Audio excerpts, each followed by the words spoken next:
Hi, I'm Chris Rook, corporate chef for Morton's the Steakhouse. Today I'm going to show you a little bit about beef. It's sort of a beef 101 class. First of all, let's start out if you're going to the store looking for beef.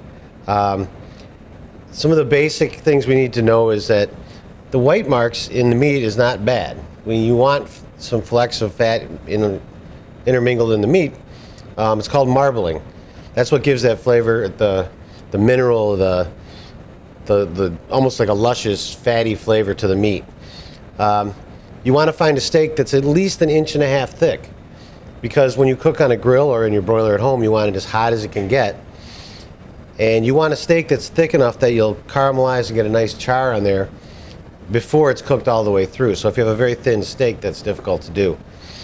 The most popular cuts of beef these days are the filet mignons. It's cut from a tenderloin, which runs along the animal's back. Again, what you're looking for in these is a nice, big, thick cut, and you're looking for the marbling in there. If you see a filet that is all red, no marbling, no flecks of fat at all, then it's probably going to be a little chewier, not as much flavor.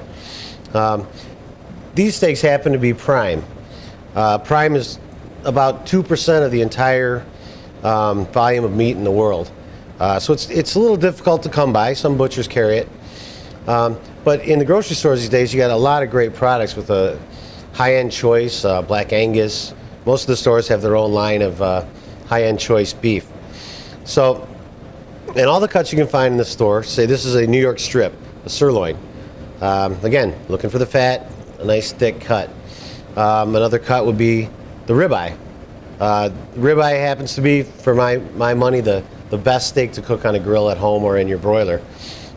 It's got a lot of fat in it, which gives it a lot of flavor. Most of it cooks off, but it's one of the most flavorful steaks you can do at home. We talked about the filet, and now let's go into the bone-in varieties. We talked about the regular filet. We also can get a bone-in filet. The difference in this is, while you still have the tenderness and the mild flavor of the filet, cooking it on the bone intensifies that flavor a little more, so you get a little more richness out of the bone. If you can't decide whether to go with a sirloin or a tenderloin, you can go with a porterhouse.